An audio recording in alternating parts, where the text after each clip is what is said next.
Patrick Cooch from the Carlton Footy Club. You listen to the Coaches Panel. Dane Zorko here from the Brisbane Lions. Jason Johannesson from the Western Bulldogs. Luke Parker here from the Sydney Swans. It's Rory Sloane here from the Adelaide Crows, and you're listening to the Coaches Panel. Max Gorlin, Melbourne Football Club. This is Nat Fyfe from the Fremantle Footy Club, and you're listening to the Coaches Panel. Hey friends, you got MJ from the Coaches Panel, and welcome back to another episode. Because today we're talking about all things DPP from Ultimate Footy. The first of the three positional allocations have hit, and when I mean three, I mean the round three positional allocations, because they will hit after rounds 3, 6, 9, 12 and 15. And there's a decent bunch of players we've got to get through. As we do, you can go and check out the article. It is online for you now at coachespanel.tv. But joining me on this podcast, as he loves to with these DPP announcements, I've got Jimmy on. Hello, buddy. How are you? Hello, MJ. Hello, listeners. It's always good fun to come and do these things. Yeah, well, we've got some new positions and players to talk about. If you've already read the article now at coachespanel.tv, you're aware of the players we're about to see. If not, we're going to talk through every single player that has picked it up and give you our take on whether or not they're worth either waiver wiring, trading into, or putting on your field now that we've got some new ones. The most valuable, and we'll talk about the lines in a moment, Jimmy, is always the gaining back and the gaining forward. Normally the gaining centres we look at and go, who cares? But in a year where versatility and flexibility in our drafts is at a premium, arguably this year, maybe more than ever before, the ad centre line does have some significance for us. I really do think it's understated in most years, but especially this year. You know, we've seen already some COVID-impacted games. Yep. We've seen some injuries already to key players that might be part of your roster. So having that ability to swing someone into the mids that you might not have been able to before, definitely has some value as opposed to going to the waiver wire and picking up someone who's not nearly as good as that might be. So, and even if that only gains you 10, 15 points a game, that's sometimes that's enough. Yep, no, 100%. 100%. No ad ruck for us in this bunch, but, maybe there is a few that thought they might be close, but no real surprises there for no adding rucks in your eyes? Yeah, I mean, it's always a fine line with, and particularly with the way the Ultimate Footy work, where you need that 70%. Yeah. Or that very, very clear role change. It makes it hard to gain ruck for your pinch hitting forwards or backs in the odd case to get that status. Sean Grigg won the premiership as a ruckman, never got ruck status. So you can't just assume that because you see them in the centre square every so often. Rory Lobb's a perfect example. He's had ruck status before for us. He doesn't at the moment. He's had a handful of hit-outs each game that he's played so far, but not enough deviation from that key forward role to be considered worthy of adding ruck status at this point. Yeah, no, fair enough. If Darcy misses a few games, and inevitably he probably will. Yep. At that point, perhaps the data swings enough that Ultimate Footy consider it worthwhile. What we also see often with them is that as the year goes on, they get maybe a little more lenient with what they do or don't consider enough of a role change.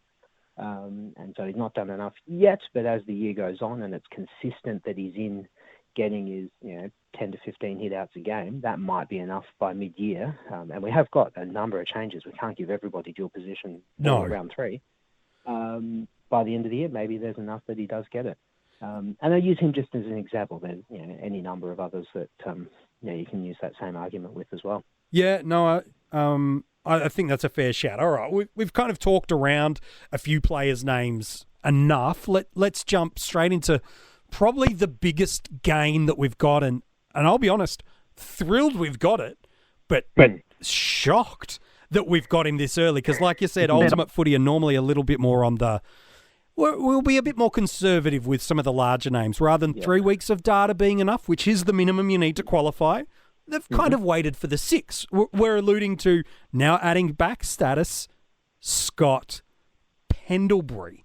I didn't think we'd get it, but we've got it. With that average of 88 that he's sitting on right now, that does place him inside the top 20 averaging backs right now. I think he's only going to maintain, let alone grow, where he sits in the rest of the backs. It's a big, big win for coaches that he might not have been even deep enough on their field through the centre line. He's now a very valuable option on drafts. Oh, absolutely. I mean, if you're not fielding Pendles, that's a hell of a midfield you've got. But you certainly are now as a defender, absolutely.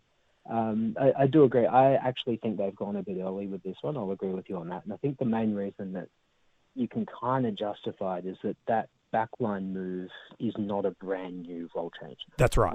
We did see it at times regularly through last year as well. Not enough for him to gain it last year, but enough that having him listed it was the trend in that role. That's it. It's a trend. It's kind of shown itself now as a thing. So I think that's where you can make the argument that, yes, we can see that that's a thing now. It is only 3 weeks, but it is a trend and it looks settled as a thing. It does. Look, he spent more centre bounce attendances last week than he's had all year. And so that's where, again, for me, the hesitancy was, it's not a bad call. It's more, I thought they would have gone for, well, look, a little bit more data, like they have with Zorko and Brayshaw, who were two of the more unlucky people thought might have got it, but didn't. They've gone, we want more data. I thought Pendles was in that, but we'll all happily take him that he hasn't. Oh, absolutely. Absolutely we will. And on those ones that didn't get it, if I can borrow a line from Rids for a minute, if you're one of those nuffies that's already jumped on Facebook or Twitter and hammered out an angry tweet to us or to Ultimate Footy or to anyone else complaining that your player spent more than 5 minutes out of the centre square, so why the hell doesn't he have forward or back status yet? Give yourself an uppercut. It's round 3. We've got all season to get this done, and it needs to be, we've said this time and time again, a clear role change that's likely to continue through the rest of the season. And for these career midfielders with no real inclination of that change up until the last couple of weeks potentially being a thing. Yeah. We need more data to be sure of it. I say we don't make these decisions. We're just reporting them, of course.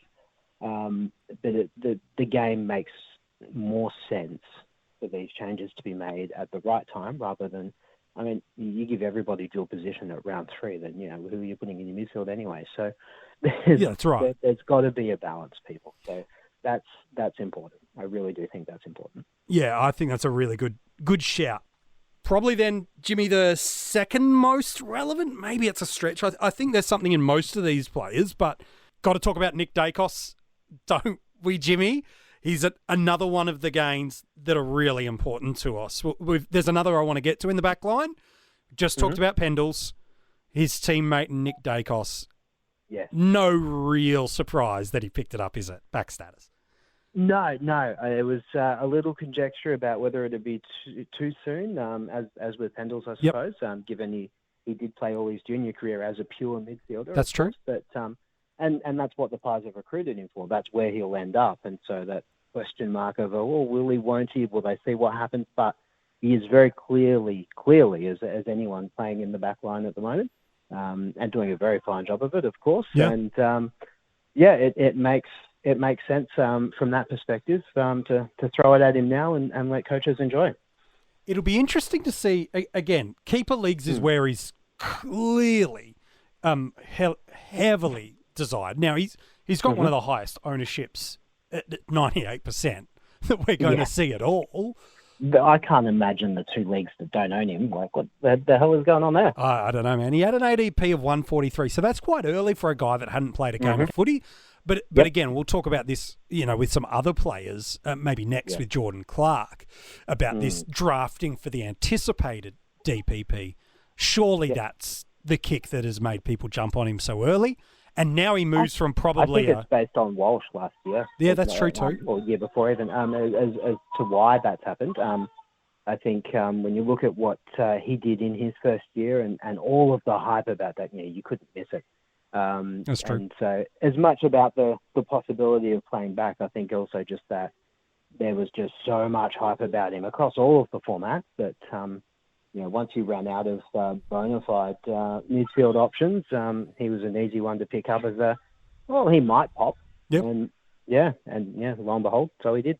And he becomes, in a lot of teams now, he's averaging 88. Now, part of that's boosted a little bit by that round one ton. But he does move now as probably someone's maybe emergency at best, although he may have snuck onto a few people's fields. But he now becomes arguably someone's probably D2, maybe even D1 if some of their early premium defenders have not delivered early on, like a Caleb Daniel. Yeah, absolutely. No, very, very handy addition to get. His trade value, especially in a keeper, was as high as it was ever going to be anyway. This certainly doesn't hurt it, does it?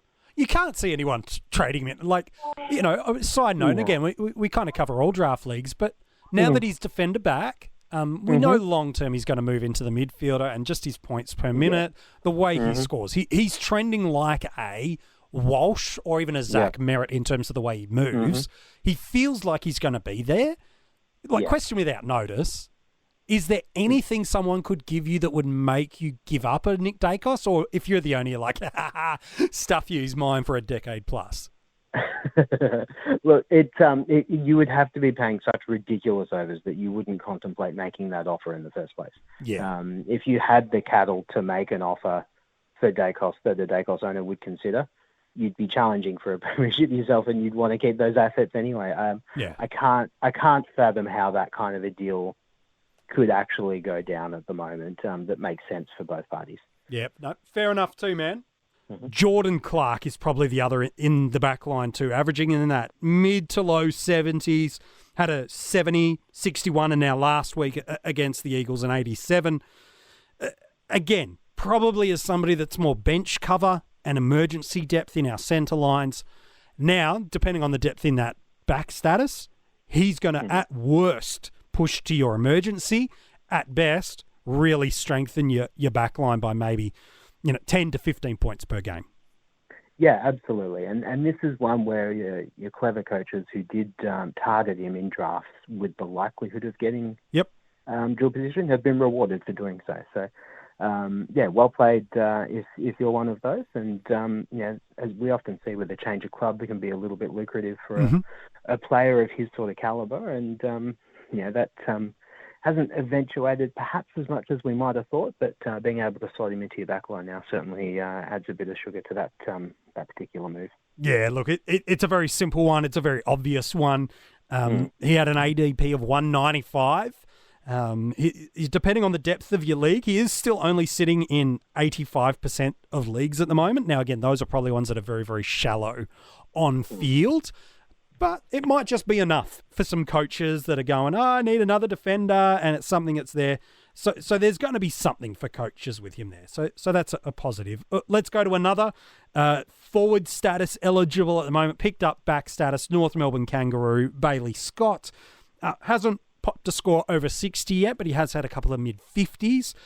Not the highest owned guy. Okay, maybe one of the lowest. Only 15% of coaches have him right now. But again, in those really deep keeper or dynasty style leagues, or the very, very deep single season drafts, is there enough to like here with him with that versatility, or nothing at all? Oh, no, not for a single season league, to be honest. I don't think. No, if you're not picking him forward, not picking him back is not here nor there, I suppose.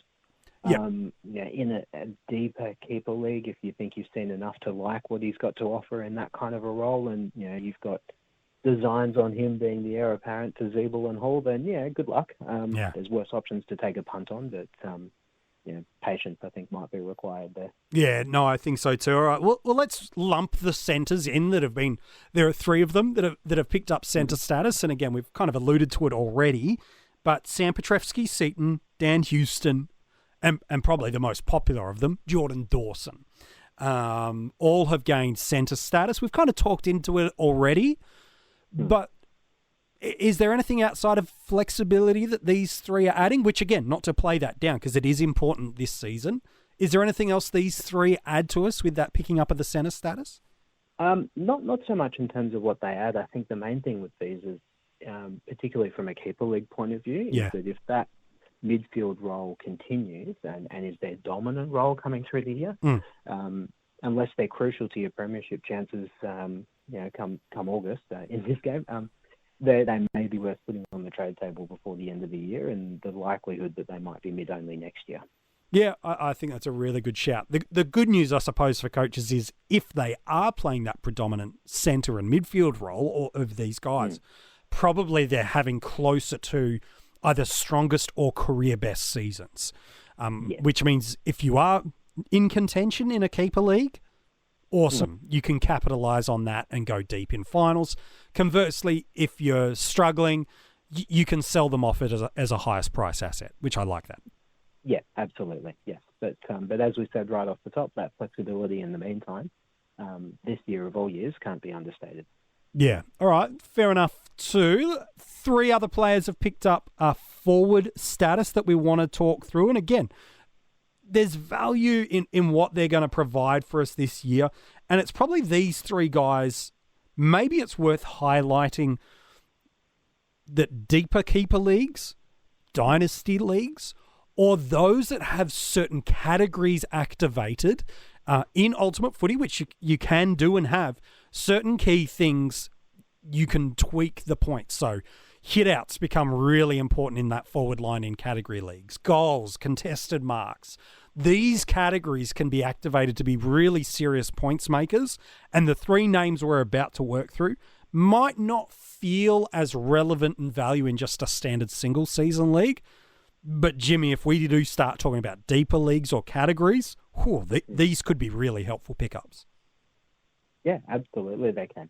And for a lot of listeners, that may not be entirely relevant for you, but I think all of these changes, if we have a look at what they are and what they mean and what we're seeing in the game that led to them happening, they're all got some relevance to some degree, if not to the player in question, then to other players that might be on your roster instead.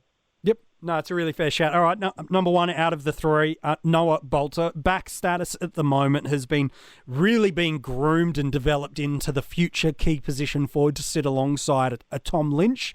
It's probably fair to say this is Jack Rewalt's last year going around as a Tiger. Owned in 46% of leagues, got an average of 60. Does have a 60, a 78, and then last week a poorer score for him, a 43. That adding forward status, that forward line, it's pretty nasty, man. And so maybe even in a regular league, depending on the depth we've got, this still might be a very valuable pickup.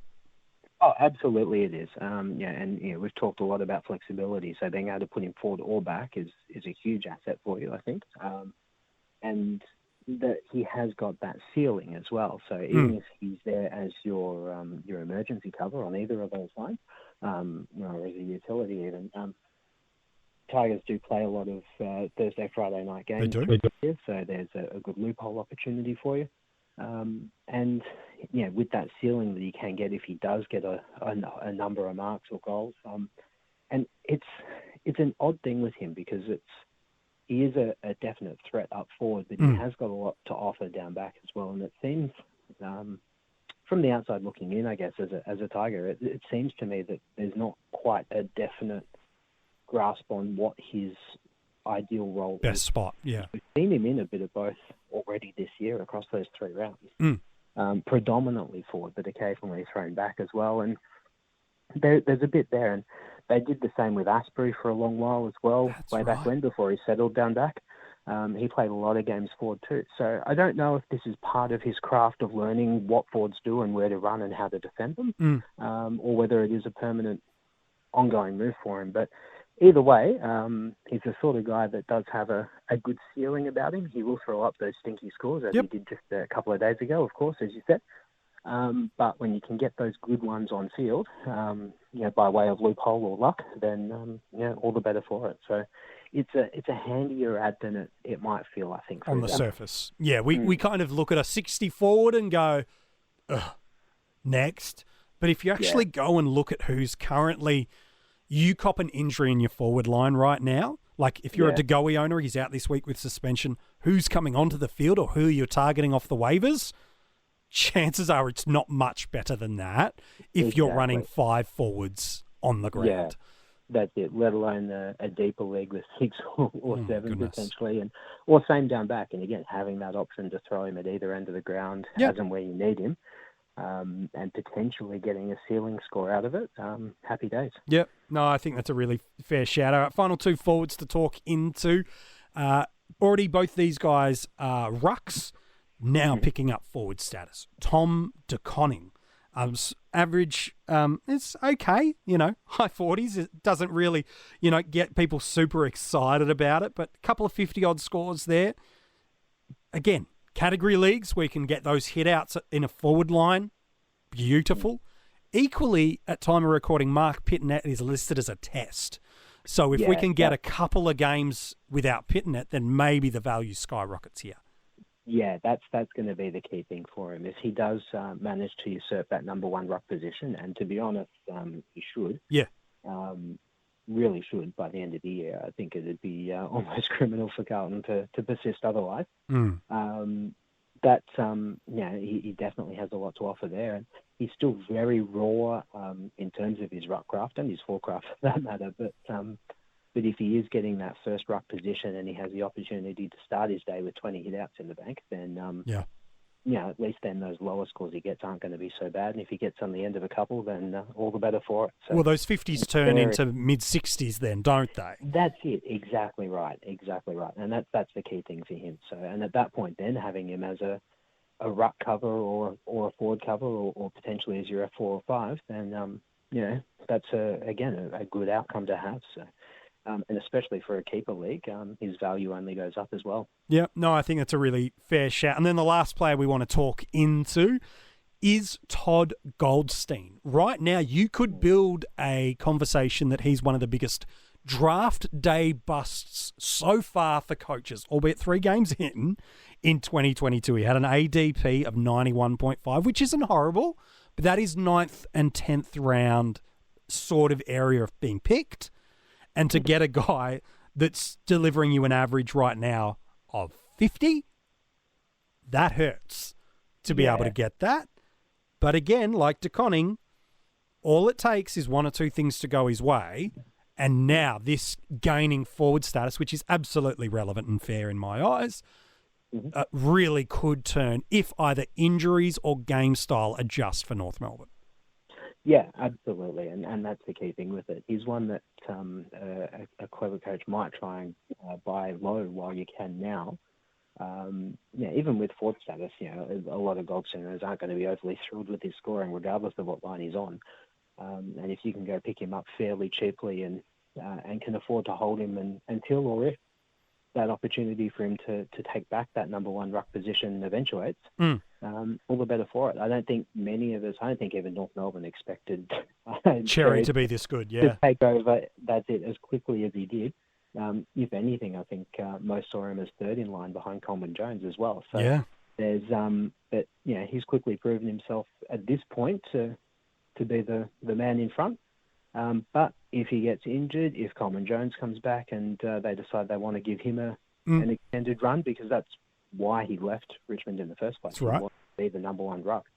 And that's what North promised him. So there's potentially an opportunity there. But in any case, if Goldstein manages to get back that number one ruck position for even a short period of time, those are some very handy points that could eventuate there. We know he can score in that role. Yeah, well, that's true. Look, he's coming off a pair of 40s at the moment, which doesn't look good. His round one score of 69. If he could get near that as now a forward eligible option, all good. The challenge for coaches is they probably drafted him as their ruck that they've wanted. They've had to clearly, in my eyes, go and now get another ruckman. The chances are they've got them on field and Goldie's now their bench ruck, because you can't run a 50 ruck on the field. But category league, if hit-outs get some value, some contested marking and goals where he is spending more time forward, I think he's actually doing the role quite well, all things considered. But again, like you said, all it takes is 1 or 2 variances to change that North Melbourne side.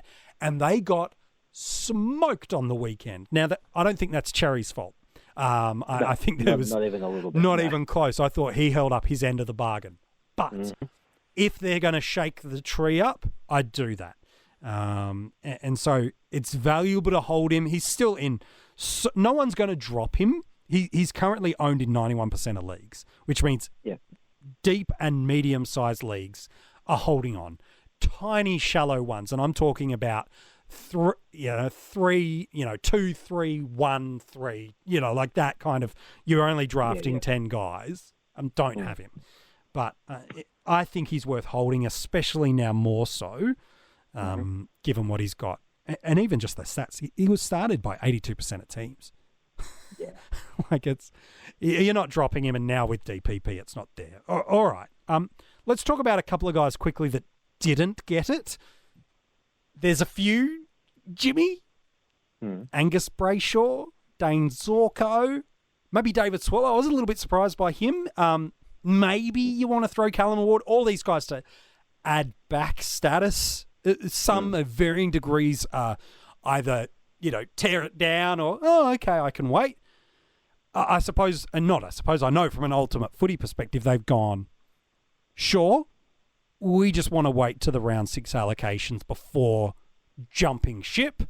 And maybe the fact we've got Pendles has maybe diluted that argument. But again, you throw those 5 or 6 names together, including Pendles.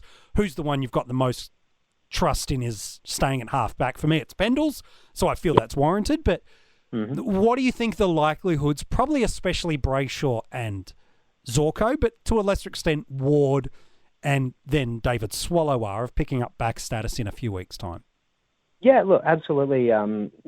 Certainly possible. And I think, and I've long held this view, as we covered off earlier, that you can't give all of the possibilities that dual position status from the outset, or from round 3 even. You need to get that data, make sure it is actually correct. There's enough of a sample size to be confident that it continues, and that it's valid. We've got allocations given to us every 3 weeks. It's not just once or twice across the season. Every 3 weeks we get the opportunity for more of these players to fall into the right sort of space for us, so we can't have it all immediately. I have this argument with my 9-year-old at home all the time that it's not no, it's not yet. Yes, the answer. Yeah, that's a good perspective. And so if these trends continue, and if we do see Ward marshalling across halfback, or JPK or Zorko, or all these career midfielders, are they, like Brayshaw, is he filling a gap just temporarily while Salem's out, or is that a genuine new role? Sure. That's what needs to be sort of ascertained at this point. So we'll sort of see how these go. And I think, we need to, without kissing the proverbial too much, I do think we need to applaud Ultimate Footy for giving us some decent names at round 3, because historically they haven't. They've always kind of held off on the relevant ones till round 6 to be sure.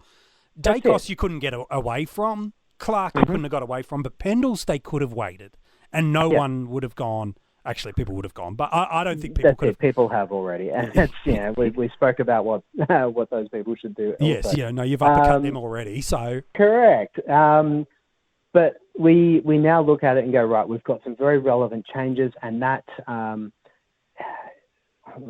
hesitant to say sets a precedent, but it gives us some good confidence that Ultimate Footy are looking at the game perhaps a little closer aligned to how a lot us as coaches are looking at it. Well, they did that at the start of the year with Rowan Marshall, didn't they? We're starting to get these ones that are shaping things but are true reflections of the game. It's not giving a position status just because, hey, this will be good for the game. It's giving it, and there's merit for it. So, again, I'm with you. Would love to see that. Balance. It's got to be the balance. I think Zorko and Brayshaw, there is too much unknowns about gaps in that back line at the moment. Is Zorko only there to build fitness and because Coleman's out? Is Brayshaw only there because there was some absence of guys like Hibberd and then Salem gets injured early? Or is this a part of the development? We've known since late last year, Pendles is moving to the halfback. So I think that's why for me I go, look, trend makes sense.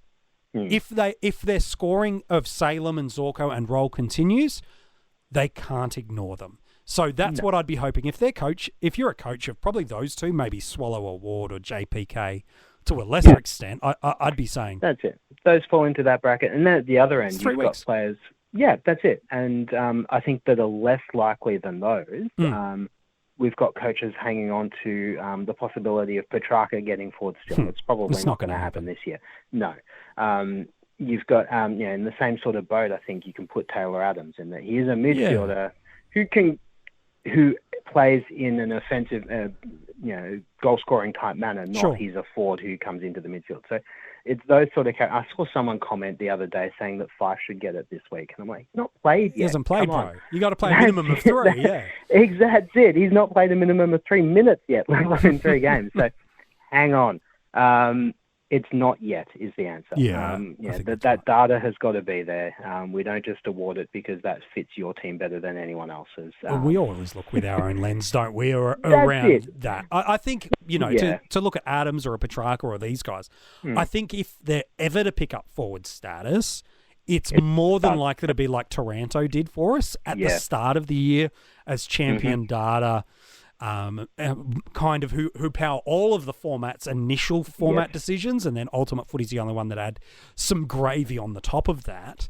I mean, which Rowan Marshall is one of. No other format or drafting plays it other than Ultimate Footy. So, for me, I think that's the way they pick it up. It'd be a overtime rather than a 3 or 6 week game of stretch will be enough. Because again, Ultimate Footy are looking for clear and defined role change that's a primary shift, not just they drop into halfback every now and then.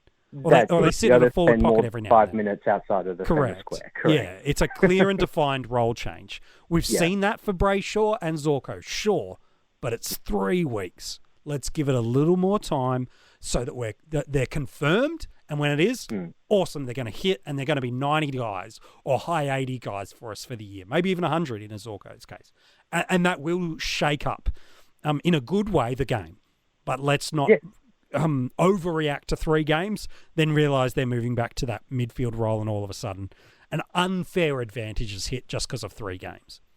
That's it. And the other thing, too, that I think gets lost with some people is that giving all of your midfielders dual position status doesn't always actually a whole lot of difference to your team. Because if your bench midfielder isn't better than your 5th mid, and in a lot of cases they're not, because the drop-off is pretty sharp this year. That's true. And if you're running a long midfield of 7 or 8 on field, and then it's your 8th or 9th guy that's playing off against your 5th forward or your 5th defender, shuffling one of your mids into that spot and then having to field the guy that is only averaging, maybe 70 is your bench mid, may or may not actually help you a whole lot anyway. So I think we've got to, count the blessings when they come, but there is, patience is a virtue. Yeah, no, I think that's a really good shout, man. A really good shout. Hey, I appreciate your works on this episode, man.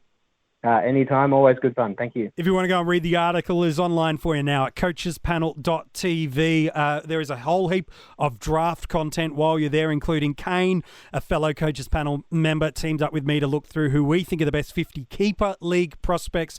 That is a hidden behind access for our Patreon supporters only. For just, $3 a month, you can get access to that, let alone a bunch of other rewards. You can go right up to our premium tier, get some additional in-season podcasts outside of what we already do every single week here at the Coaches Panel. There's a heap of stuff at coachespanel.tv that's free and accessible, that whether you're a draft coacher, you play salary caps, or you just love fantasy footy and do it all, coachespanel.tv has got a heap of content for you. We'll be back in just a couple of hours with our midweek trade and strategy podcast. So if you just play drafts, there's still some great fantasy relevant content for you. But if not, we'll be back in a couple of weeks' time with Jimmy as we talk through the next lot of DPPs.